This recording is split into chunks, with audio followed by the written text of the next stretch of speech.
Glória a Deus, a paz do Senhor Jesus Cristo. Nós vamos começar hoje uma série chamada Mover Soberano. Sabe, a prioridade das prioridades, que coisa maravilhosa. 2 Coríntios capítulo 6, versículo 11, diz assim: Queridos coríntios, falamos a vocês com toda honestidade e lhes abrimos o coração. Não falta amor da nossa parte, mas vocês nos negaram o seu afeto. Peço que retribuam este amor como se fossem meus próprios filhos. Abram o seu coração para nós. Paulo escrevendo a carta a Coríntios, mostrando que a resposta daquela igreja era uma resposta fria, distante e insensível. Isto é o efeito da queda. A Bíblia diz em Oséias capítulo 6, versículo 4, que o nosso amor por Deus é como uma neblina da manhã. Aquela neblina tremenda que até para andar assim é difícil. Assim que bate os primeiros raios de sol, aquela neblina desaparece. Então, foi perdido na queda, irmãos, um coração apegado no Senhor. A Bíblia diz, Deuteronômio capítulo 30, versículo 20, que em apegar-se no Senhor, disso depende a nossa vida. A qualquer momento a trombeta vai tocar, que as nossas vestes possam estar limpas, brancas pelo sangue, nenhum pecado escondido, né? E com azeite transbordando. O mover do Senhor, em primeiro lugar, é para nos ajudar a nós nos entregarmos a Ele, em níveis cada vez mais profundos de entrega. Precisamos aprender que se nós nos entregarmos a Deus, Ele vai nos restaurar. E se Ele nos restaurar, a semente vai virar fruto. Veja, a fé que nós recebemos, vai se transformar, diz lá em Gálatas, do fruto do Espírito, em fidelidade. Quando a gente é fiel, irmãos, a gente começa a aprender a fazer escolhas e fazer a coisa certa. Sabe, quando eu começo a andar de forma sábia, eu começo a dar lugar ao Espírito Santo, e o que acontece, irmãos? Aquilo que Deus tem na minha vida, na sua vida, vai acontecer. Pega, por favor, Romanos 14, 17. Ali fala o seguinte, irmãos, que o reino de Deus é paz, é amor, é alegria, justiça, capacidade de fazer a obra do Senhor. Jesus disse assim, lá em Mateus 6,33, né? Buscai, pois, o reino de Deus, a sua justiça, e essas coisas serão acrescentadas. Ele disse, o reino de Deus está dentro de vocês, E aqui ele diz que o reino de Deus é o quê? Você pode ver aí em Romanos, né?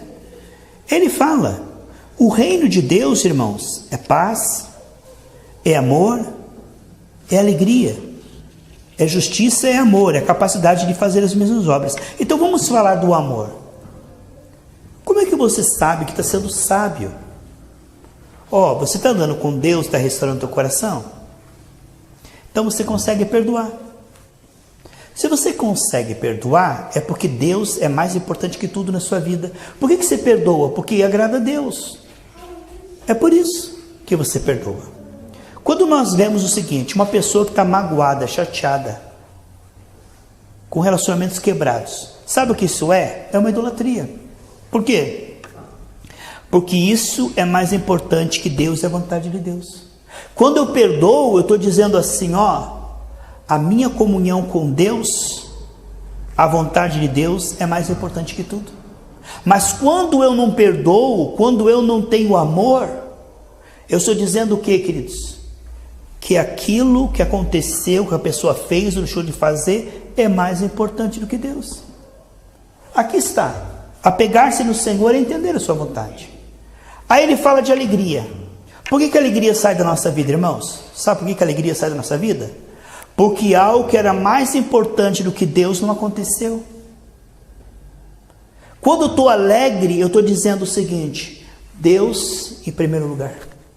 Deus é mais importante que a minha vida. Você sabe, Davi estava sendo perseguido por Saul que queria matá-lo. E Davi escreve o Salmo 63.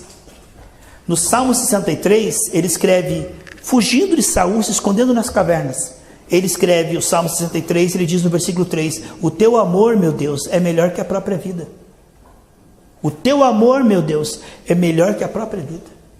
Então quer dizer, quando Deus, Ele realmente está em primeiro lugar, nós estamos felizes. Na luta, na aflição, na perseguição, mesmo na morte. A alegria é um sintoma, uma evidência de que Deus está em primeiro lugar. Quando eu fico triste, eu estou dizendo, isso, aquilo é mais importante que Deus. O meu coração está enroscado nos ídolos. Quando eu perco a alegria, eu também perco a salvação. E perco a força, porque a alegria do Senhor é a nossa força. Uma pessoa triste, ela não tem força espiritual. A oração dela não é uma oração da fé. Você perde a alegria, você perde a fé. Você perde o amor, você perde a fé. Ali ele fala de paz, amor e alegria. Quando eu perco a paz, por que eu perco a paz? Porque algo aconteceu que era mais importante que Deus. Quando a paz some do meu coração, é porque eu estou dando importância a algo. Dando importância a algo e fazendo aquilo mais importante do que Deus. Porque quando Deus reina na minha vida, eu tenho paz até nas tribulações. Você vê que Daniel, na cova dos leões, ele conseguiu dormir. Como é que alguém consegue dormir sabendo que o leão está ali? Porque ele tinha paz. Então a paz é um sinal de que Deus está reinando na minha vida.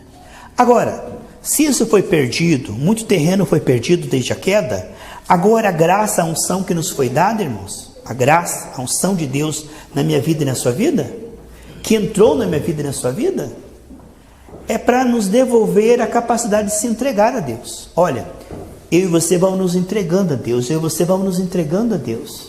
E o que acontece, irmãos? Deus vai restaurar a nossa comunhão com Ele. Veja, o homem, quando tinha comunhão com Deus, ele tinha o Éden, tinha saúde, prosperidade, tudo ia bem. Mas o homem quebrou a comunhão com Deus, por isso vieram os efeitos da queda. O homem começou a sofrer. Agora não adianta ele querer que as coisas melhorem, sendo que o problema é no relacionamento. A pessoa precisa melhorar, é todos nós. Todos nós precisamos melhorar o nosso relacionamento com Deus. Veja, o homem foi feito em imagem e semelhança de Deus. Olha como Deus é sábio, irmãos. Como Deus é onisciente. E como nós às vezes tomamos tantas atitudes estúpidas. Tantas atitudes tolas. Está faltando na nossa vida o que, irmãos? Sabedoria. Veja como Deus é amor. E veja quando nós temos dificuldade em relacionamento. Nós somos feitos em imagem e semelhança de Deus. Mas olha os nossos relacionamentos, muitas vezes, irmãos, tão precários. Nosso diálogo, nossas conversas, tudo tão precário. Então, à medida que nós começamos a tomar a graça para nos aprofundar no relacionamento com o Senhor, nos entregar ao Senhor, Deus vai sarar o nosso coração. Sabe, quando Deus começa a sarar o nosso coração e tirar a preocupação, a mágoa, a ansiedade, a soberba, a impureza, a preguiça, quando Ele começa a sarar o nosso coração, irmãos, a fé começa a brotar. E aí, irmãos, tudo é possível que crer. O que nós vemos é que o ser humano, ele quer o resultado sem passar pelo caminho que tem que ser feito. O homem se afastou de Deus, quebrou a comunhão com Deus. Por isso está como está, precário. Aquele que foi feito em imagem e semelhança está nessa situação. Agora, requer humildade, perseverança, para dizer, Deus, eu não me conformo. Tendo a possibilidade de ter imagem e semelhança, ter a tua sabedoria. Olha a sabedoria que a Daniel andava, a sabedoria que Deus deu para Paulo, que ele falou que ele aprendeu o Evangelho por revelação no terceiro céu. Então, há tanto de Deus para nós, irmãos. E muitas vezes nós estamos preocupados com o quê? Com os efeitos da queda. Você veja, aí o irmão está preocupado que ele está desempregado, endividado, ele está preocupado que está enfermo, ele está preocupado que ele está passando problemas na casa. Sabe o que a preocupação vai ajudar, irmão? Vai ajudar ele a ter um infarto e pressão alta. A preocupação não resolve os nossos problemas, a preocupação é mais um problema. Além de não resolver o problema, acaba com a pessoa. Sabe, o que ela precisa compreender, e todos nós precisamos compreender, que Deus vai restaurar a nossa fé através da nossa comunhão. Agora veja, vamos dar um exemplo, irmãos, que eu tenha 51% de vontade de virar à direita e 49% de vontade de ir à esquerda. A minha vontade maior é de ir para a direita, então a minha vontade maior é que vai prevalecer. Muitas pessoas, elas querem Deus, mas elas querem mais o pecado. Então, elas dizem com a sua boca que querem Deus, mas o seu coração está ainda longe do Senhor. Então, o que precisa ser feito, queridos? Um milagre tem que acontecer no nosso coração. Um milagre. É preciso muito trabalho, muita perseverança para ter o nosso coração inclinado a Deus. Pega por gentileza Salmo 119. O salmista descobriu que ele tinha uma necessidade. Sabe, irmãos, necessidade desapercebida? Por exemplo, você chega para uma pessoa, ela diz assim, você pergunta, qual a tua necessidade? Ela fala, eu estou precisando de um emprego. Não, a tua necessidade é de ter fé, é ter comunhão com o Senhor. O Salmo 119, o versículo 32, o salmista diz assim, Salmo 119, versículo 32, buscarei os teus mandamentos, pois tu aumentas o meu entendimento, ou tu dilatas o meu coração, ou tu libertas o meu coração. Salmo 119, 32, eu vou andar no teu caminho, Senhor, se o Senhor fizer uma obra no meu coração. Você sabe por que as pessoas não tomam atitudes sábias, irmãos? Isso é um problema no coração, no entendimento da pessoa. Ela diz assim no versículo 32, eu vou andar no teu caminho, quando tu libertares o meu coração. Aí ela diz no versículo 36, dá-me entusiasmo por teus preceitos e não para a ganância. Ele diz no 32, eu vou andar nos teus caminhos quando o Senhor inclinar o meu coração. Aí ele diz no 36, inclina o meu coração. Está vendo? Ele descobre que tem um problema no 32. E no 36 ele pede para Deus trabalhar naquilo. Aqui está a sabedoria. Através da Bíblia você vai descobrir áreas na sua vida que você precisa melhorar. Mas aí não é culpando, se esforçando na carne. É orando e pedindo que Deus vai trabalhando naquela área. Queridos, Deus quer trabalhar no nosso coração. Muitas vezes Ele trabalha pouco, sabe por quê? Porque nós não sabemos pedir. Se você for analisar, 99% das orações dos cristãos tem a ver com problemas aqui fora. Eles estão sempre pedindo pelos efeitos da queda.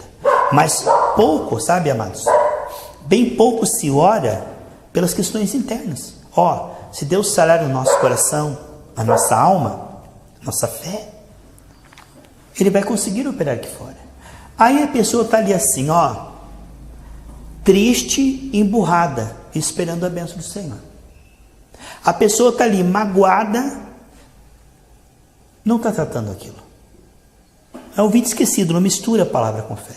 Irmãos, se nós lidarmos com rigor com o pecado na nossa vida, tirarmos as pedras, os espinhos, a fé vai brotar. A gente não pode orar mais por coisas terrenas do que celestiais. Olha o que diz em Colossenses, capítulo 3, carta de Paulo a Colossenses, capítulo 3. Sabe, desde a queda o homem está muito focado nos efeitos da queda. Você tem que esquecer isso. Pare de ficar pensando nos seus problemas.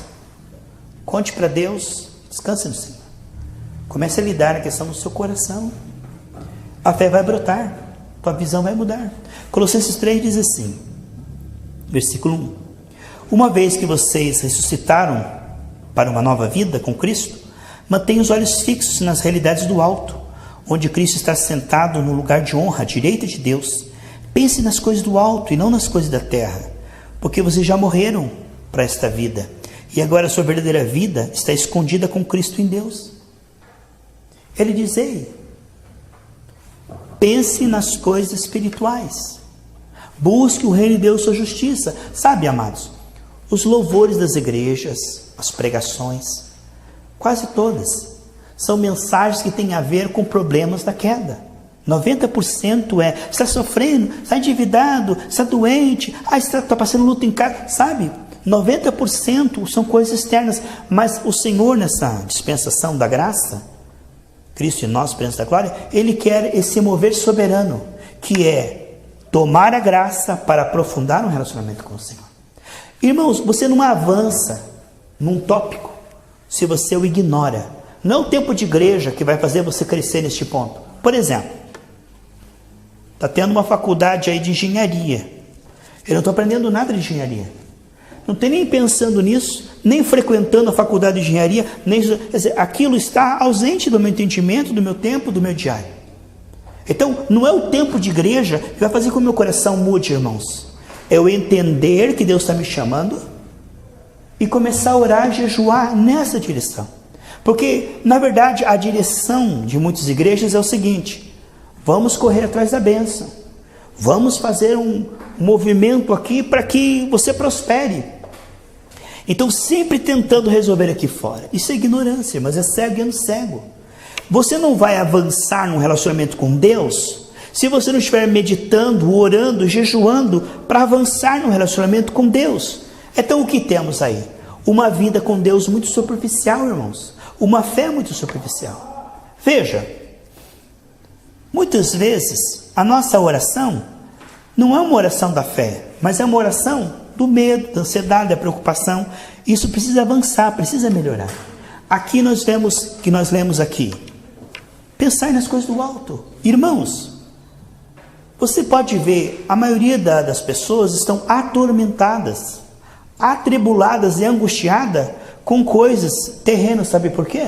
Por exemplo, o povo do Egito, ele estava atribulado com os algozes e com o faraó. Eles estavam lá amassando barro. Sabe qual é o problema deles? Era que o faraó dava pouca ração, era que os homens davam chicotadas neles. A oração deles seria: Senhor, que ninguém nos dê chicotada. Senhor, que o faraó seja mais bonzinho. Mas esse não era o problema deles. O problema deles era se voltarem para Deus e entender que Deus podia libertá-los. Mas eles não tinham a mente renovada. Irmãos, poucos compreendem o mistério. Sabe que a vida passa? A vida passa. Poucos entendem o sentido da vida. Imagine aquela multidão de milhões de pessoas que estavam no deserto. Eles não entenderam que Deus estava chamando eles para um relacionamento. Sabe, eles não tinham um relacionamento. Quando Moisés subia lá no monte para adorar a Deus, ele estava lá fazendo bezerro de ouro, lá murmurando e reclamando. Eles não investiam no relacionamento com o Senhor. Sabe o que acontece, irmãos? Quando a luta vinha, eles estavam despreparados. Quando a luta vinha, eles estavam murmurando, ansiosos, preocupados, porque eles não conheciam a Deus. Sabe o que acontece se você não investir em conhecer? Você não vai conhecer.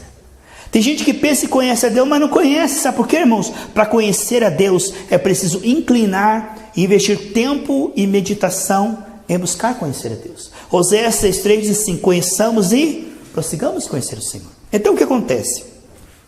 Se você for analisar os últimos dias da igreja na face da terra, a igreja de Laodiceia, a igreja morna, é o seguinte: se você for analisar a maioria das mensagens e louvores, pregações, ensinos na igreja, não ensinam as pessoas em progredir no relacionamento com o Senhor. Isso não é cogitado.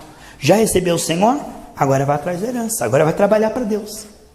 Ou se converte às obras, ou se converte a cargos, ou se converte às bênçãos. Mas não é ensinado que eu e você somos muito precários no nosso relacionamento com Deus. Sabe, irmãos, você nunca vai avançar em algo que você não sabe que precisa avançar. Você nunca vai progredir em algo que você não sabe que tem que progredir. E não lhe é ensinado. Os cristãos não entendem que o maior privilégio que nós temos... Vamos ver aqui 1 Pedro 3,18. O maior privilégio que nós temos, irmãos, nessa terra, você sabe que o maior privilégio é o céu, é claro. Mas aqui nessa terra, qual é o maior privilégio que nós temos, irmãos? Em 1 Pedro 3,18 diz assim, olha só: que Cristo morreu para nos levar de volta ao Pai.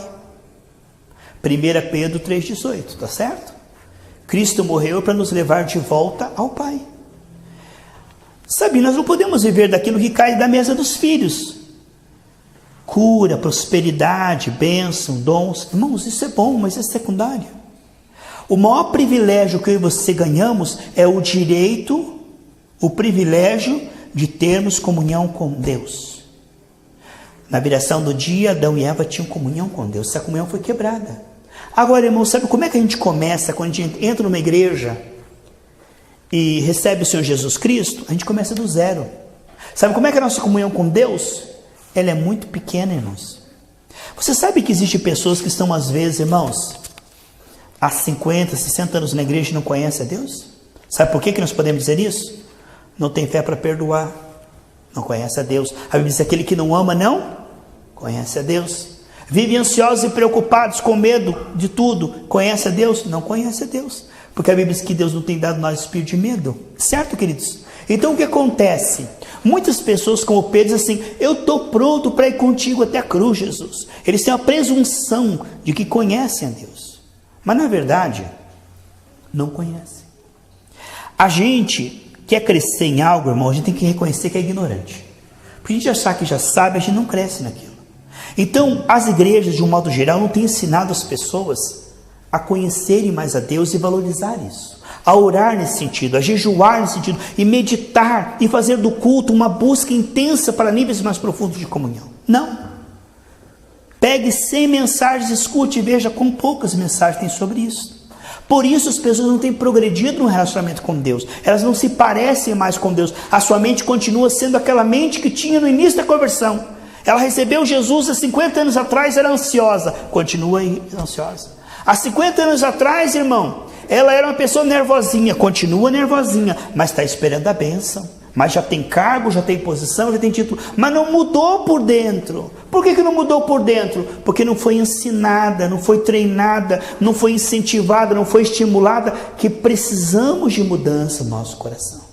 Irmãos, quantas vezes nossas emoções são tão frágeis? Sabe, qualquer coisinha já estamos chateados, já estamos bravos, já estamos desanimados, já estamos reclamando da vida. Isso mostra o que, irmãos? Um relacionamento fraco com Deus. Na verdade, o tempo passa e as pessoas não se parecem com o Senhor Jesus, porque elas não estão praticando isto. Veja bem, irmãos, olha só. Os fariseus viviam com o nariz enfiado na Bíblia, de dia e de noite. Quando Jesus veio diante deles, eles não reconheceram. Eles não conseguiram reconhecer o Salvador. A nação mais religiosa da terra não percebeu o tempo da visitação. E eu digo, irmãos, hoje, infelizmente, a igreja de Laodiceia, a última igreja, né? Nós vemos um povo que dá um péssimo testemunho. A maioria é mundano, um destemor total, ama mais o pecado do que o Senhor, ama mais as trevas que a luz, ama mais as diversões e os pecados deste mundo do que Cristo. E o pior de tudo, irmãos, não se lastima, não chora, não põe o rosto no pó e diz: meu Deus, que vida cristã é essa? Que tipo de cristão sou este? Quer dizer, as pessoas não estão crescendo, porque para isso nós precisamos de um gemido. Sabe como é quando a Bíblia diz: bem-aventurados que choram? Ele está falando disso, irmãos. Você descobre que você não conhece a Deus, e você começa a gemer por isso. Vamos ver o que diz Tiago para nós orarmos? Tiago capítulo 4. Nós vamos orar, tá bom, queridos? Sobre essa palavra nós vamos fazer uma oração. Veja o que diz em Tiago, irmãos. Ali no final da Bíblia, né? Que Deus possa ajudar você nessa noite. Tiago 5, tá, queridos? Versículo 16. Tiago 5,16. Portanto, confesse os pecados uns aos outros, orem uns pelos outros para serem curados. Olha a sinceridade, irmãos. Olha a necessidade. Agora volte para Tiago capítulo 4, tá bom? Tiago capítulo 4. Eu vou ler do 6 em diante. O diabo, quando entra na vida de uma pessoa, irmãos, ele coloca fortalezas do orgulho. Eu não preciso me converter, aqui lá precisa. Eu não preciso mudar. São fortalezas de defesas satânicas para que a pessoa não se arrependa. Olha o que diz em Tiago 4,6. Contudo, ele generosamente nos concede graça, como diz as Escrituras. Deus se opõe aos orgulhosos, mas concede graça aos humildes. O que o diabo vai fazer, irmãos? Para que a pessoa não receba graça? Colocar orgulho na pessoa, né? Portanto, submetam-se a Deus, resistam ao diabo. Como é que você vai submeter a Deus? Sendo humilde, Michele. Como é que você vai resistir o diabo? Não sendo soberbo. Aqui está. Se você ligar o versículo 7 com o 6, mostra que estamos numa frequência e Deus está nos chamando de transição da soberba para a humildade. E como isso acontece? Vamos ver como é que isso acontece? Facilmente, automaticamente. Enquanto eu fico vendo novelas, isso acontece. Enquanto eu fico falando mal dos outros, isso acontece. Enquanto eu fico preocupado, isso acontece. Não, irmão, é uma guerra que tem que ter armas espirituais. Sabe o que é, irmãos? Tem que ter um foco.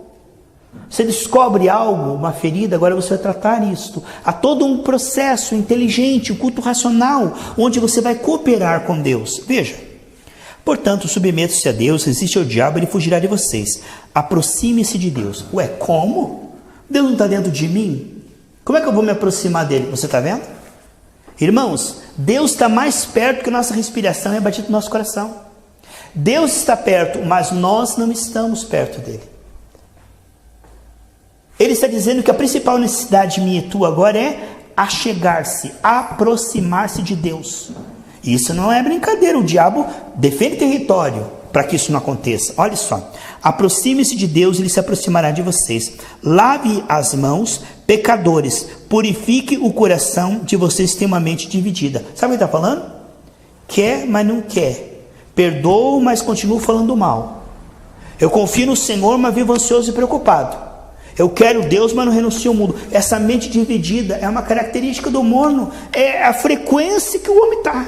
Para escapar dela, irmão, é guerra espiritual, é oração, é jejum, é rosto no pó. Ou você pensa que o teu coração vai mudar sem que você faça nada? Aí está o engano. Já recebi Jesus, meu coração não precisa mudar. Irmão, é guerra. É uma guerra tremenda para o teu coração sair da frequência da tristeza. Tem pessoa, irmão, que tem um vício. É o vício de vitimismo. A vida não me dá o que eu mereço, eu sou um pobre vítima. Vive triste, emburrado, como se Deus devesse algo para ela. Isto é uma frequência. Tem pessoa que ela é assim, parece que é uma frequência, é uma escravidão. Vive ansiosa, é escrava da ansiedade, escrava do medo, escrava da impureza, escrava da maledicência. E, passa ano e passando, você pensa que ele sai daquela frequência? Sai nada, irmão. A pessoa está 25 anos na igreja, é igualzinho o coração antigo, mente antiga, nunca foi mudado, nunca foi limpado, nunca foi transformado. Mas eu quero minha bênção. Mas eu estou aqui para receber minha bênção. Você está vendo? Olha só, o coração não foi transformado pela graça. Vamos lá? Lave as mãos, pecadores, purifique o coração, vocês têm mente dividida. Que haja o que, irmãos? Como é que isso vai acontecer? Olha lá como é que isso vai acontecer, irmãos. Lágrimas, lamentação e profundo pesar. Pare de querer se distrair porque a tua vida está ruim. Pastor, eu vou para o shopping, quando eu estou meio angustiado, eu vou comprar, eu vou me distrair, eu vou para o parque, eu vou contar piada, eu ligo em piada, eu vou ver algum filme, eu tenho que espairecer. Você não tem que espairecer, não. Você tem que descobrir que o teu coração está pobre, cego, nu, miserável, despreparado para o arrebatamento e chorar. Você não tem que esquecer disso, não, você tem que meditar nisso. Olha o que diz ali, que haja lágrimas, lamentação e profundo pesar, que haja choro em vez de riso, e tristeza em vez de alegria. Humilhem-se diante do Senhor, e Ele vos exaltará. Não, estou chateado, Deus não me deu a bênção, estou triste, o irmão não me cumprimentou, estou preocupado, a bênção não veio. Irmãos, não é isso que é o foco. O foco, a graça não foi dada para isso. A graça foi dada para trabalhar no nosso coração. Aí ele fala assim, eu quero mudar o teu coração. E aí ele diz o que no versículo 11? Irmãos, não falem mal uns dos outros. Se criticam e julgam uns aos outros, criticam e julgam a lei. Cabe-lhes, porém, praticar a lei e não julgá-la. Você vai mudar o teu coração e você vai mudar a tua língua. Você vai parar de ficar criticando, julgando e maltratando os outros. Irmão, quanta obra o Senhor tem que fazer em nosso coração. Quantas pedrinhas e quantos espinhos Deus tem que tirar para que a semente germine e nós possamos ser fiel. E nós possamos ser homens e mulheres aprovados, cheios do Espírito Santo. Amém, queridos? Que Deus te abençoe em nome de Jesus. Vamos colocar em pé e fazer uma oração em cima dessa palavra. Glória a Deus, a paz do Senhor Jesus Cristo. Nós vamos...